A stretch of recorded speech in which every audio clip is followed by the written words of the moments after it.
Hi, I'm Louise Poppiti.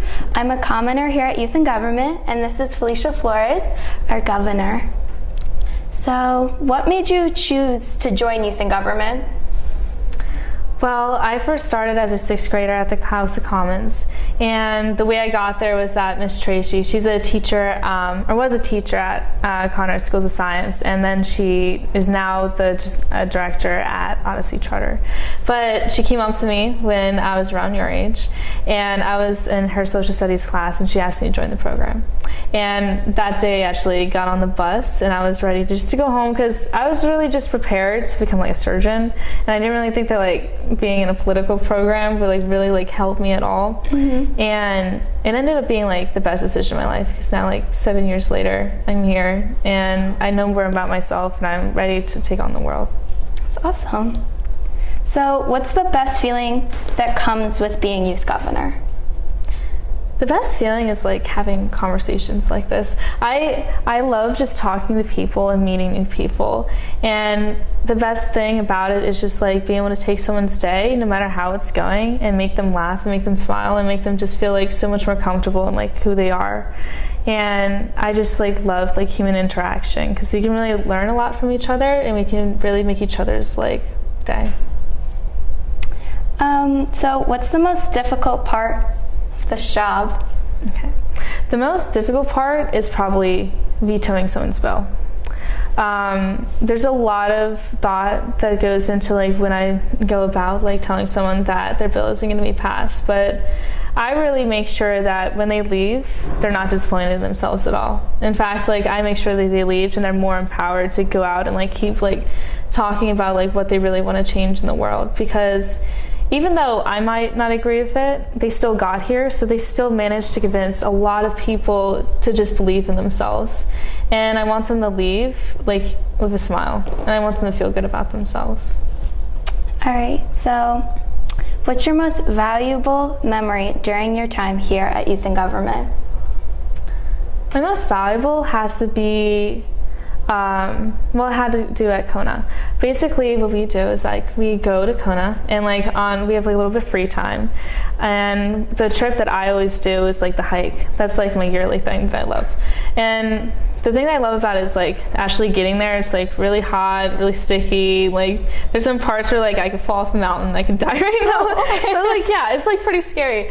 But when you get to the very top and you just look out and you see the trees just go on and just end in the line of the horizon, and you just really see how small you are in the entire world. But it's interesting how just one proposal and in the entire Kona conference can affect an entire country. And it's although you may be one person, you can still affect so many people that you can't even see far beyond the horizon. I just think that's so important to put yourself in perspective, and just knowing that there's a lot more to the world than just you, but you still matter because you're still part of the scenery. It's deep. What does 50 years of Youth and Government mean to you? It means that it's been 50 years of us doing something right, because as you know, there's a lot of programs that start every single day, and it's always the question of how do you get people to come back? And how do you get kids to just be involved their whole lives, grow up and send their kids back, and to tell every single person that they meet that their kid needs to do this program? And I just feel we created an entire generation of free thinkers. Lane just sent them out into the world, and there's been some incredible alumni that just do amazing things. And it really just shows that we're just creating entire family of connections of people who really want to go out and change the world and choose to be more idealistic and that they can actually do the change instead of just accepting the way that the world is today. What advice would you give to the new appointed youth governor? I would tell the new governor just to not take everything so seriously. Because even though it is a very serious job and you need to be able to be very responsible, every single mistake isn't the end of the world. And every single time you mess up your words, it's just just make a joke out of it and just like keep moving forward, because you're really gonna have to stand there and inspire like tons of kids to just keep believing in themselves, and they can't believe in themselves if you don't believe in yourself.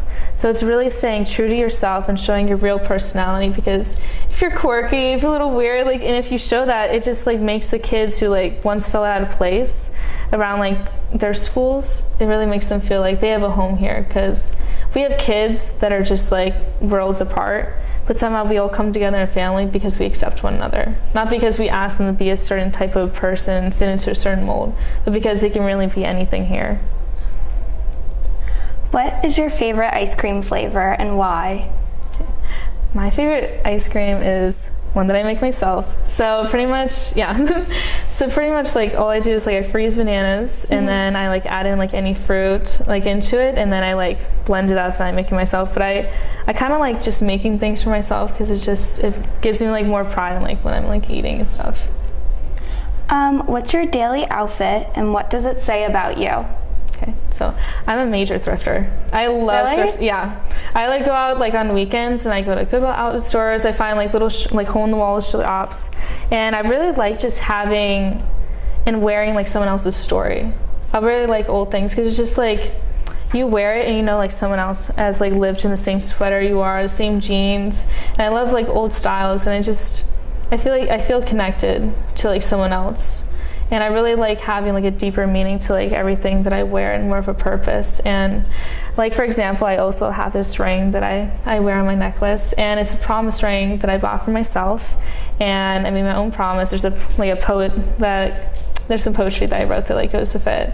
And I really like the stone in it because it's jade, and it stands for like purity. And I just like having like meaning behind everything I put on my body, because I put meaning behind everything I say. I put meaning behind everything I do and how I treat people and how I interact with the world. So I kind of like want someone to look at me and just like know that's the type of person that I am. What's your favorite cartoon while you were younger and why? My favorite cartoon, well, my favorite cartoon now is Rick and Morty. I really like it. I love that show. Right? And I think it's interesting because, okay, so I'm the type of person where I love like contradiction. I like challenging people's minds and just like being like something and saying something that just like is like out of the normal. And I think Rick and Morty like really embodies like that type of generation of just like challenging you, just like envision like what a cartoon like actually can be. And so one of my favorite episodes was Pickle Rick. Do you remember that one? I liked it because it took like such a simple storyline of just like a scientist turning himself into a pickle, and someone made it into like a completely just like introspective like way to look at a family dynamic, and how it's very important to show and like communicate like the love that you have for one another, because without that communication, like people just like end up like just assuming like what you think of them. And I think it shows like it's really important just to show your love for someone, because you never know when you can lose them. And I just thought that was like a very beautiful message wrapped inside a very entertaining just like overall series. And I just think that we need more stuff like that has more meaning behind what we watch, but is still entertaining. But I think having meaning behind everything is really important, because a lot of people spend time like watching TV, and I feel like it needs to teach us something instead of it just distracting us from one another. It needs to connect us. Yeah. Well, thank you so much for letting me interview today. It's been great. No problem.